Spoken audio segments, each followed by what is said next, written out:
how to get a free trial on Leadpages. This is Matt. This will be a video on how to get that free trial for Leadpages. I'm right here on one of the main Leadpages pages. And in order to get this free trial, first things first, click the link that I have for you in the video description. It's my affiliate link. If you click that link just below this video, you'll find yourself on a page like this, or very similar, depending on how Leadpages actually change their pages over time. So once you're here, very simple. This is, as it says right here, this is a 7-day free trial. So you're going to get 7 days to check out the platform. All you need to do is just click this big kind of highlighted yellow button at the top. It says start free. So from there you will sign in via Google or GitHub if you want, or you can just do it old school via email.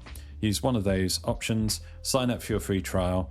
It is free to start, and as it informs you here, no credit card required. So there's no risk on your end. You can check out the full platform, see if it is for you. If it's for you, you can stick around. If not, like I say, risk-free, cancel your free trial at any time. No risk to you. Hopefully you found this video on getting that Leadpages free trial. It's a 7-day free trial currently. Hopefully you found this video useful and informative. If you have, drop the video a like and subscribe to the channel for more videos just like this.